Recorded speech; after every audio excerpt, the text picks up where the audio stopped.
I always like to start with something positive. I have a friend who does this and I just think it's so inspiring every time. So does anyone have anything exciting that they want to share? Something cool that's going on? It can be personal or professional. Don't be shy. Everyone's on Zoom. Okay, babe. You gotta get up. Oh, who is that? There's 2 iPhones. Up, please. I don't know. Help pick up since Matthew's coming over today. I'm not Okay. Who's Matthew? Who's Matthew?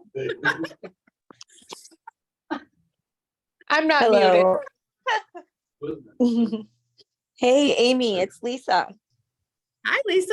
You were the friend I Hey. was talking about. Oh, that was a nice surprise. Thank you. I do have something really positive to share. I went on my first FISBO appointment in South Carolina here, and I didn't get that one yet, but I think it's coming. And I have a second Okay. one today that I'm really confident about and really excited Nice. about. So I'll be love it. jumping off a little early today. So just letting you know, because I'm getting out the door and getting to my appointment, but I'm super excited to tell you guys how it goes.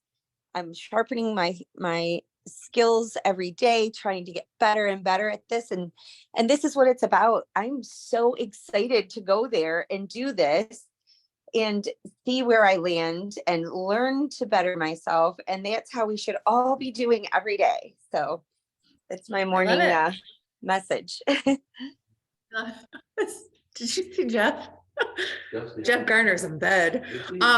Who else I'm giving blood. is giving blood? Okay. I was like, Jeff Garner's in bed and everyone's looking at him. All right. Who else has something positive to share?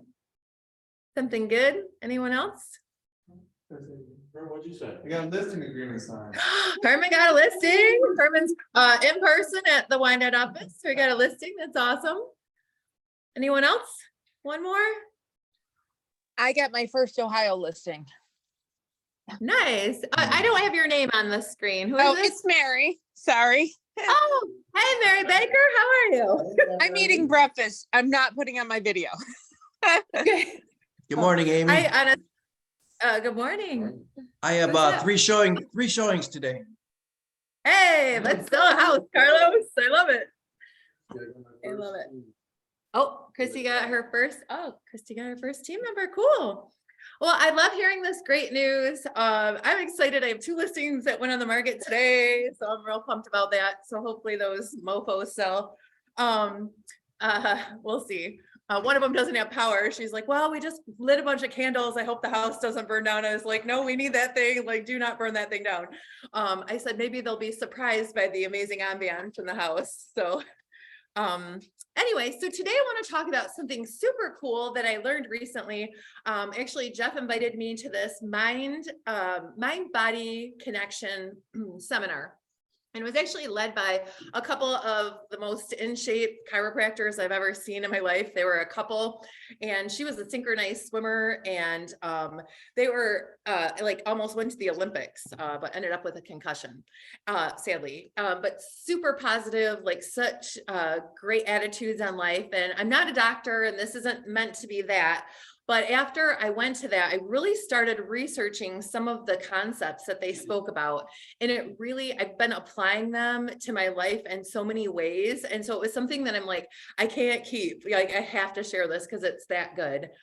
And it's all about how much your mind and the way you think affects your body. And I know we talk about mindset a lot, but not often the connection of how it actually affects our physiological health and our stress level overall. And we talk about that a lot of times. Asians, we're stressed because we're working too much, or we're stressed because we don't have enough work.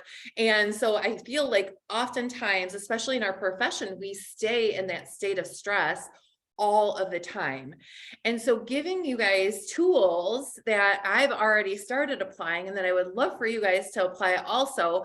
really is just gonna be like a passion of mine, because this is really, it's life-changing things. And to me, it's bigger than just real estate. It's how you interact with your family, with your kids, with your friendships, your relationships, everything, your clients, lenders, title people. It's how you're going to interact with everybody, and your approach is everything to that. And it all starts with where your mind is. And so the first thing, Ingrid, if you don't mind just sharing that slide that I have. So the step one is understanding where our stress comes from and how it affects us. And so I have this slide here, and it's understanding your stressors, and it's the 3 T's. So it's your thoughts, your traumas, and your toxins. And these are 3 things that can contribute to the level of stress that you have. So we're going to start with thoughts. And so our thoughts are obviously everything that goes on inside of us, right? So our mental mindset, how we approach things, are we in a good place mentally, daily? Every day I try to wake up with positive thoughts and start the day in a really happy place, so that spreads throughout my day. It's such a huge thing because so much is in here, right? Every voice that we hear, that's our own voice, and how we talk to ourselves is so important, because that actually dictates the kind of life that we're going to live. And it's huge. And the second thing is negativity, right? So if we're constantly thinking negative thoughts, either about our physical health, or, I don't know enough, I'm not worthy, I'm not, I don't understand this, I have low self-confidence, like all of those things, then that's what's going to exude out of you. Like if you stay in that negative headspace, it's going to just absolutely captivate your life. Like you will not be able to get out of it. Emotional stress, if you're in, say, a volatile relationship, or you're, have a lot of arguing or tension at home, or negative clients that are demanding of your time, that's always going to affect you in such a traumatizing way, really, because it's going to affect how you interact with everybody. You're going to be walking around in this very high stress vibration that you're going to spread everywhere you go. Low confidence. Again, this goes to either feeling like maybe you don't know enough, or having concerns with your physical appearance, your body, negative self-image, things like that. That comes out as you interact with people, right? So if you're, slumped shoulders and you're kind of walking around, just not feeling good about yourself, it affects everything. I noticed it, I didn't work out. I had gone on a trip and I ate like an insane person. I didn't work out, and I felt like my confidence, and like I put on 5 pounds, and like, it was like, I could feel like, even like people at work noticed a difference in my attitude, because I was just kind of like, ugh, like I just felt blah about myself. Like my confidence went down. And today I was at the gym, I feel like a totally different person. And, I didn't have power, and I just pushed myself. I'm like, you know what, that's what it takes. And I went, and I have a workout partner there, and he said the same thing. He had taken the last few days off. He's like, I literally felt like I was a different person. Like everything I approached was more negative. It was more just a bad headspace. And he said, I went, he's like, he already, like, after we had done the machines before we got on the treadmill, he's like, I already feel more energized than I have. So I mean, it's a huge thing that we don't necessarily realize always. And then social media, gosh, I mean, we're bombarded with so much negativity, and it's hard because, it's sad things, right? People that are sick, people that have passed, the negative real estate market. I mean, it's lots of negative things that we see just by scrolling. And we don't necessarily think that it takes an effect on what we're doing or our day, but it really does. And sometimes it's subconscious. And I've learned this kind of like in an interesting way. So I started dreaming these really like crazy dreams. And it wasn't until like I was on social media. And it's so weird, but I started dreaming things, and I'll pull in these little things that I'll have happen to scroll by in social media. And so those are in your subconscious, whether we like to admit it or not. But that was like kind of revealed to me. And I'm like, oh my gosh, it really does take an effect, even though it may not be someone you know even necessarily. Maybe it's just an acquaintance, or, you know, someone that friend requested you on Facebook, but you'll see something, you know, a sick baby, or you know, a person that's hospitalized, or something that's, you know, someone that entered hospice or whatever. And it's like, you don't think that it affects you, but it really does in little tiny ways, maybe not in big ways, but in little tiny ways. And then I feel like that even spreads out if you're, you know, watching the news or listening to the radio and you're hearing negative things that are, you know, even like, again, when I'm at the gym, sometimes like on the screen, I don't watch the news, but I'll see, oh my God, there was a shooting there. Well, I walk around in a bubble. I always joke, like, I am like in a bubble. I don't watch TV. I've told you guys this, I don't watch movies. So I live a lot of my life in a bubble. And so I'll see like, oh my gosh, there was a shooting here, or I don't know, I saw something in Ohio that was like a train that had derailed and caused all this, you know, trauma to the community surrounding it. It's stuff that I wouldn't know, but it's all like in here now. And so like really protecting your thoughts is such a huge thing for managing your stressors. So the second category is traumas. And this is a huge one that, again, we don't always think about. So, you know, if someone is taking a fall, sometimes you like have internal injuries, car accidents. I've had like 10 of them, not even joking. I wish I was. I'm a terrible driver. Don't ever get in my car. And for those who didn't know that until just now, I'm sorry for keeping that from you. Sports injuries, concussions, those kind of go, you know, hand in hand. Anyone a football player, you know, like concussions weren't as big as a thing. They didn't have concussion protocols back in the day. So like those kind of internal injuries all are internalized in your body. Also repetitive work. If anyone's worked at a factory, you're doing the same thing over and over and over, it causes these internal stressors inside your body, your joints, your muscles, all of that. So that's another huge thing.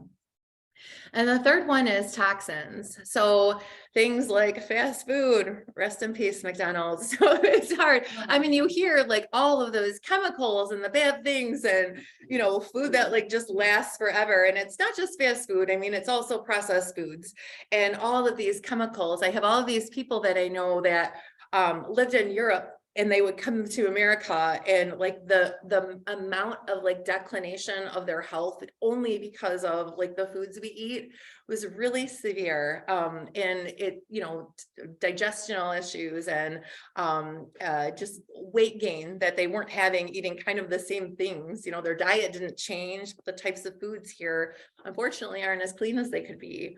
Lead, you know, in your water, cleaning chemicals, that's another huge one. I don't know if you've ever had like a couple that have affected your like respiratory. I mean, those are ingested. And so being exposed to those can add a stress level to your body as it tries to clean out the toxic chemicals that you could sometimes breathe in. Radon and asbestos, as realtors, you know, we know a lot about that. And sugar. Lisa, I feel like you'd be the perfect person to talk about the effect of sugar on us. If you're still here. I don't know, I can't see her now. Is she gone? I'm still here. Yeah, Okay. sugar. For me, after, you know, I had a few health issues and getting my body clean, I realized how tremendous sugar affects my mental clarity, my physical well-being, as far as joint pain and things like that. It's once you clean out your system and then you add these foods back in, it's crazy how you realize how much what you put in your body really does matter. Yes, for sure, for sure. Okay, Ingrid, you can take that down. So once we know of these, right, some maybe you were aware of, maybe some others that you weren't, we're going to talk about how your brain actually operates. And there's actually 4 states that your brain can be in. And you can kind of fluctuate between each of them at times. And then other times your brain may be stuck in one of these. And so the ideal brain is what's called a balanced brain. And that's in a state where you are successfully managing your stress, right? You have everything under control, everything is managed, you have, your everything's in order, your list is accomplished. You also have a balanced nervous system, physically you're feeling okay, and mentally, like you feel pretty stable. You also have optimal physical function, right? You're not sore, you're not achy, you're not walking around, bent over or, in just a state of chronic soreness. You're thinking and you're reacting clearly. You can, manage your thoughts. You can make a plan. You can, organize a structure around your day. When an issue happens, you can react in a level-headed, rational way with true problem solving, with a clear mind. You have healthy habits. You're trying to eat well, you're exercising, you're taking care of both your inside of your body and your external physical body. And you're focused, right? So if you have a task that you're working on, you're not getting pulled off and pulled off. So whether it's prospecting, whether it's inputting a listing, whether it's, getting a task done at home, you're focused and can actually pay attention and focus on that. And you're motivated. You feel good, you feel energized, you feel like you can attack the next problem and the next problem and the next problem. And so that's a balanced brain. So then we go on the other end. Okay, so there's 3 other categories your brain can fall into, and it can be an overdriven brain, an underdriven brain, or an exhausted brain.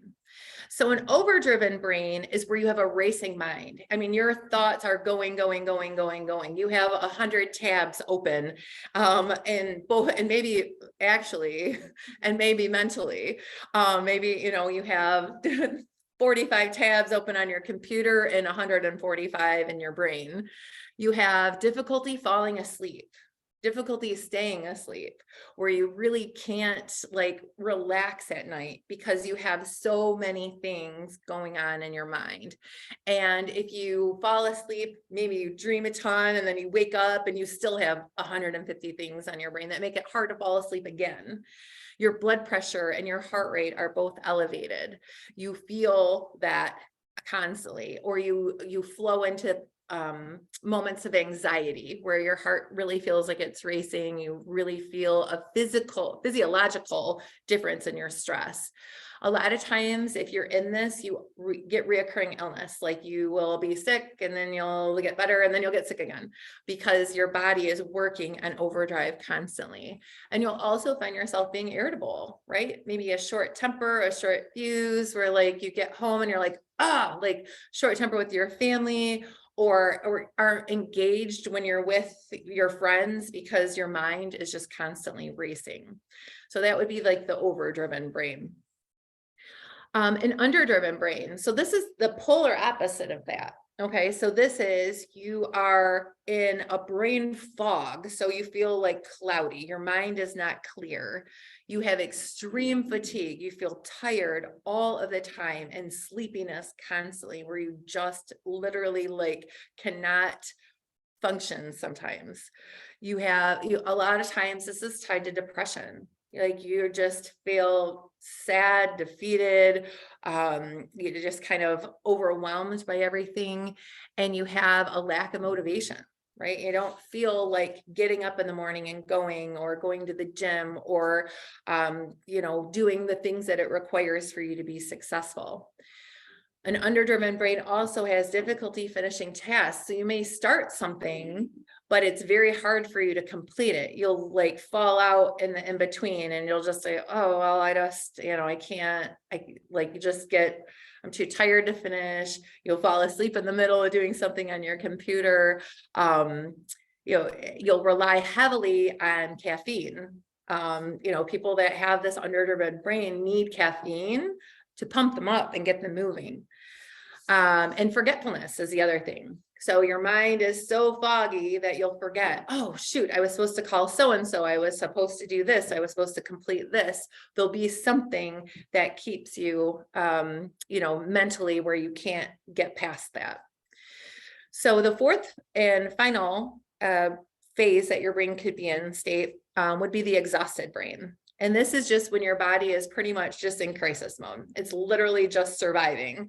And all of your energy is just devoted to existing. And this is like kind of the worst case scenario, right? Where it's doing the bare minimum just to keep you functioning. And a lot of times in the exhausted brain, you'll fluctuate greatly between overdriven brain and underdriven brain, and overdriven brain and underdriven brain, so your body can never really regulate because you're constantly going in one of those two into one of those two stress cycles. And a lot of the exhausted brain suffers from chronic disease. They're like literally your body can basically cause like autoimmune issues because you're in these constant like fight or flight stages of the brain cycles. So anyone feel confident or okay to share like where they kind of feel that they tend to rest? A lot of times I swing up and down. I mean, with it just really hit the nail on the head with being in fight or flight, because you're just tired and you're tired for a while, and you kind of gotta get over it. Yeah. Keep it going. So Yeah. I never thought about it like that. Yeah, for sure. Anyone on Zoom have a balanced, overdriven, underdriven, or exhausted? Amy, I think you described my life all in that whole paragraph. Like, I have definitely been all of those, and I know the difference now. That's why, studying this stuff. And this is a beautiful way to really thank you, Amy, for bringing this to us. This is like simplified and it makes so much sense. But yeah, I've definitely done all of those. I have autoimmune. So I've already said, I know why I got sick. I know why, because my brain was in all of those things at once sometimes, right? It was, one day I would be completely depressed and zero motivation. Amy, she's been through this all with me. Severe depression and no motivation and zero energy. And then when I could get myself to a better place, then I would just go into overdrive nonstop. I would try to catch up with everything, and just turmoil in my life and big problems. And then it, eventually you wear down again. So yeah, thank you for bringing this to us. And I can't wait to hear the rest. Yeah, I mean, that really is it. So it's that if you stay in that cycle, right? So I'm an overdriven brain, like clearly, like I have all the tabs, like my mind is constantly going. It's very hard for me to fall asleep, like anxiety, like irritability at home. Like if I'm high stress, I'll get that. So I definitely feel that, but I have been the exhausted brain where your body just like gives out and you're like, I'm just done. I can't do anymore. And it's hard because like it's to stay in a positive cycle on a regular basis, right? You really have to work for it. So anyone else want any comments or anything? Zoom or in person? No? Okay. Can I actually? So, sure, go ahead, Liz. Yeah, I think that I'm actually in the exhausted brain. I think the last couple of years for most of us it's been a lot. But listening to this entire thing, I've been doing other things, but I am here. If you haven't taken a look along with sugar, look into the whole gut health thing, because that actually, there's a lot of studies of where it leads back to autoimmune and to depression, anxiety, and all of those things. That falls right in line with it. Yeah, for sure. Okay, thank you, Lucy. Okay, so now we have these and these are known. And to me, it was really eye-opening just to even know what they were. Like, I guess I didn't really I didn't understand what each of the categories were. And then once I did, it really like altered, because they also shared techniques on how to deal with each of them successfully. And I'm gonna have Ingrid, I'll have Ingrid after, like, share everything with you guys so that you have it. But so based on which type of brain you're working with, whether it's a balanced, overdriven, underdriven, or exhausted, there are techniques to deal with these stresses to get your mind and your body right. So a balanced brain, the great news is your body thanks you, right? Your brain thanks you. Like, that means that you're maintaining healthy habits. And the big thing for that is to continue that. So maintaining healthy habits as far as sleep, exercise, food, those kind of things, that's going to constantly help balance your brain. The other huge part of keeping that balanced brain is surrounding yourself with like-minded people. And I know we talk about this constantly, but it is so huge. You're positive when you're around positive people, right? Negative people take you down, positive people build you up. And so really, really focus on being around people that are like-minded. Okay, so for the overdriven brain, we're going to do a little bit of exercise here. So that's the high anxiety. You are, intense. You have the, heart racing, those kind of things. So for that, the best exercises for that type of mind is actually yoga or slow build exercises. So it's like Tai Chi, or like something that is very like low impact, but slow and restorative. That's actually the best. When your brain is in overdrive, those kind of exercises are actually going to be what your body needs. Meditation or prayer, taking time out to just be silent. And whether it's a minute, like for me, that's very difficult. Like, I am horrible at meditation. I'm like a shiny object. Or prayer, I'm like, oh, like I get off track so easily. To just be quiet and still is so difficult. And if you can even take a minute, literally set your timer and think about nothing, blank space, however you have to do it, and really take a time, or turn on a Spotify guided meditation or something that actually will give you that quiet space. It's so huge. And the other thing that is great for an overdriven brain is daily gratitude journaling.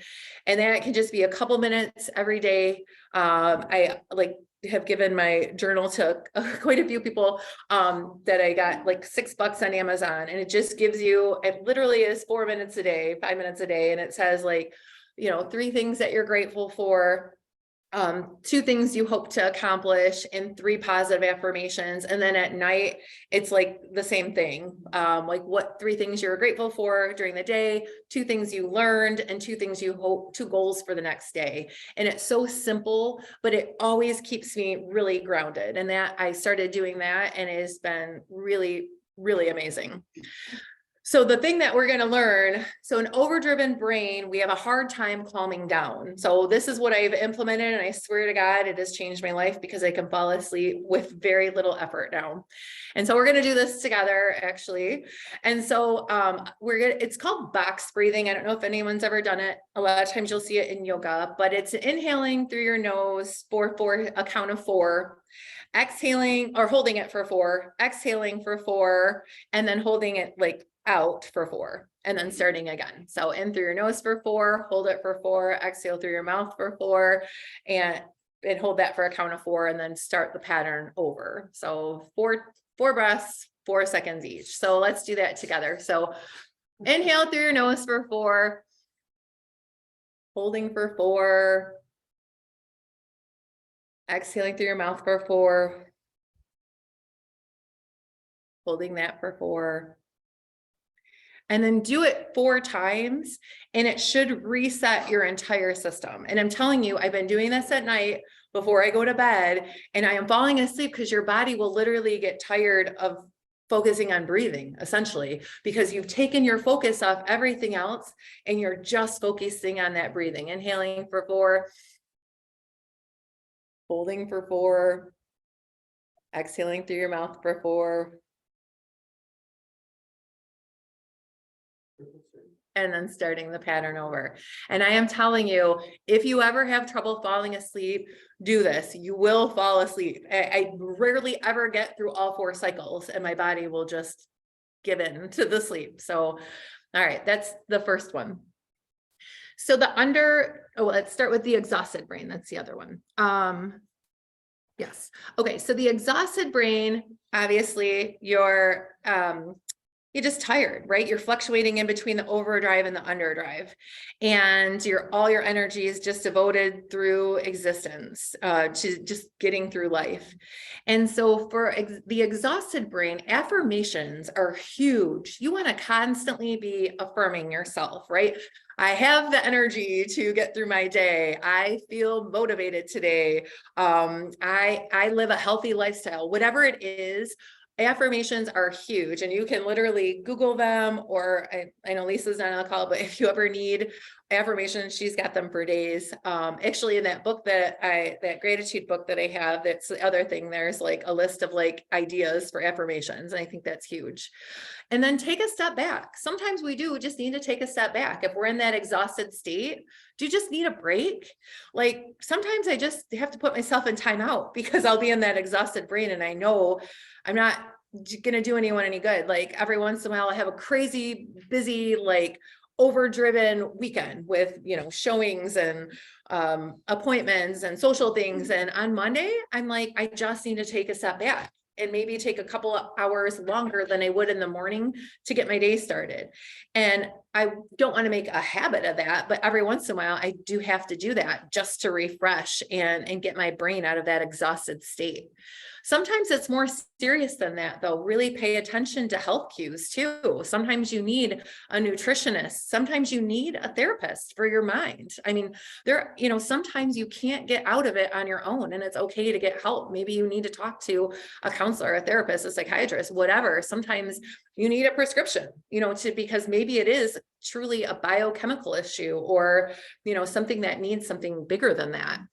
And so, maybe you need to consult a doctor. The other huge thing with an exhausted brain is the breathing technique for this is very different. For this, a lot of times you're keeping all of your breath from here to here when it needs to go all the way to your diaphragm. So are you actually breathing? So when you're in that exhausted state, take these deep breaths in through your nose and out through your mouth, and make sure your rib cage is expanding so that the air is going to where it needs to rejuvenate you. It is huge. It's highly important to actually get full breaths in to restore yourself. So take a couple of those with me, right? So in,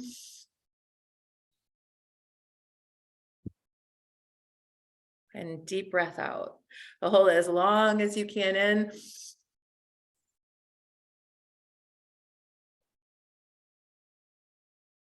And again, you'll feel a difference in your whole physiology. We don't think about it. A lot of times we're taking these really shallow breaths all day, just getting enough air to basically function.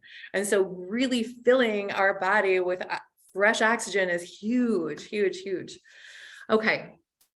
So then the underdriven brain. So this is when you just feel exhausted, you're fatigued, you're sleepy, you have the brain fog, depression, a lack of motivation, difficulty finishing tasks. So this is different again. So this visualization exercises is huge. So when you're feeling unmotivated, you need to have some sort of a goal. So things like picturing, okay, if I'm able to achieve this, I'll be able to provide my family with this. If I'm able to do this, I'll be able to purchase this, have free time, pay off some debt that's been stressing me out.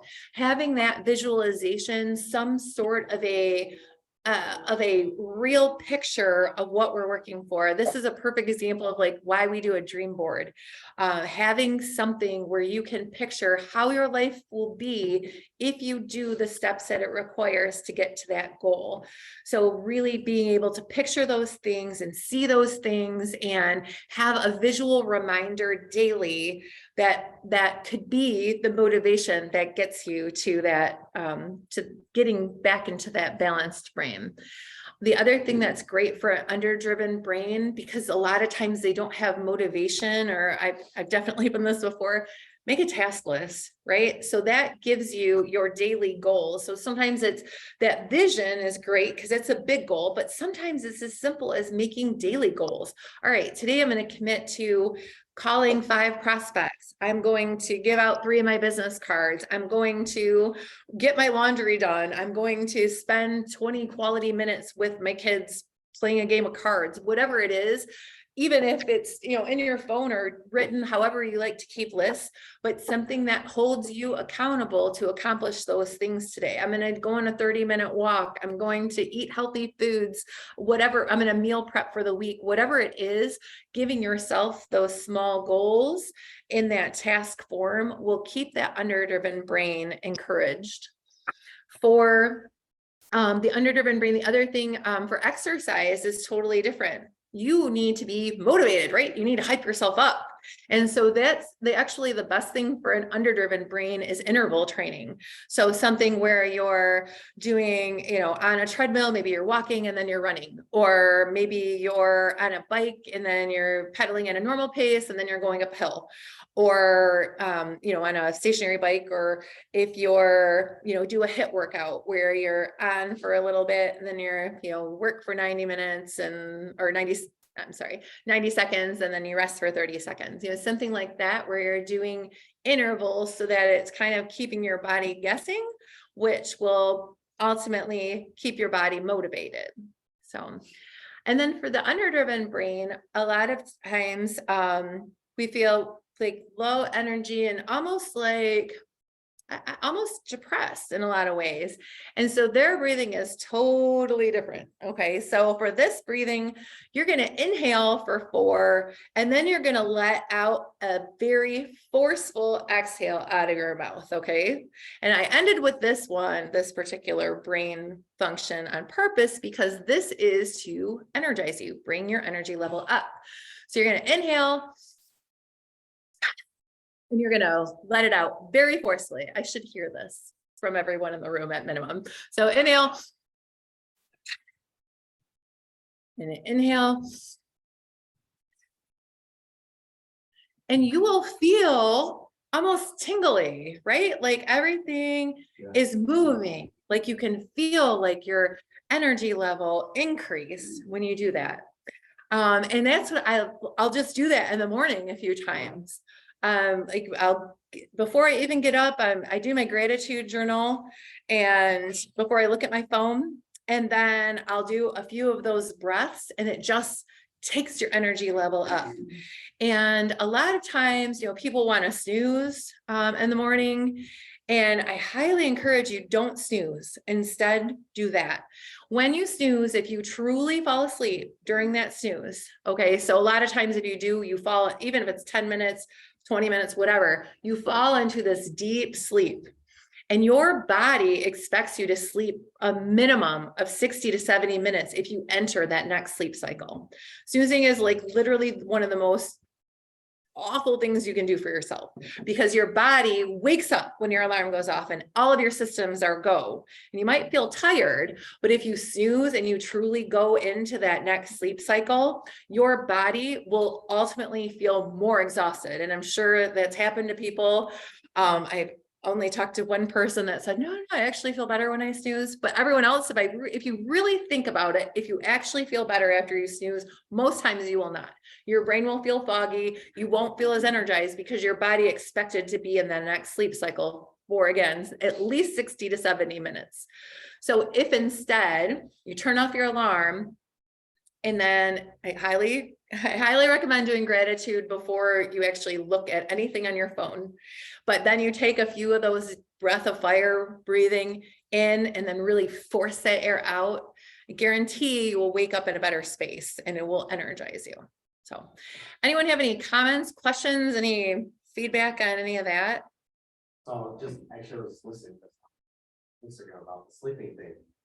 So the lady was talking the same thing. It takes you about 60 minutes to fall asleep, but it also takes you 45 minutes to enter your sleep mode.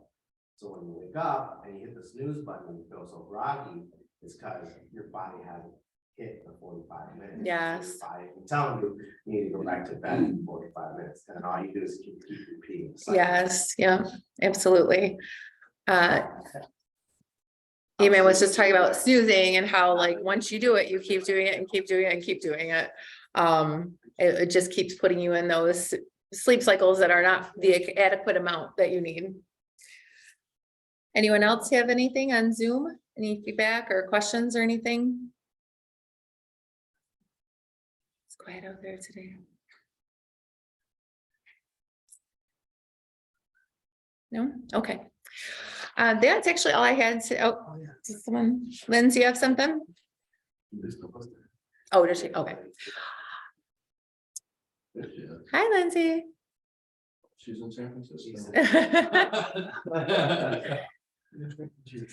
All right. Well, this was something that like really like motivated me. It inspired me. It was something that I wanted to share only because I've been applying it in so many ways. Again, like it's helped me sleep. It's changed the way I've done my exercise. It's changed, you know, just depending on whether I'm in that balanced or overdriven. I'm changing, like making lifestyle changes really. It really has helped me just coping mechanisms for sure. So if you guys have any questions or anything, let me know. That's really all I had for today. Do you want to, is there anything else you'd like to add? Okay. All right. Well, thank you guys all for coming. I hope everyone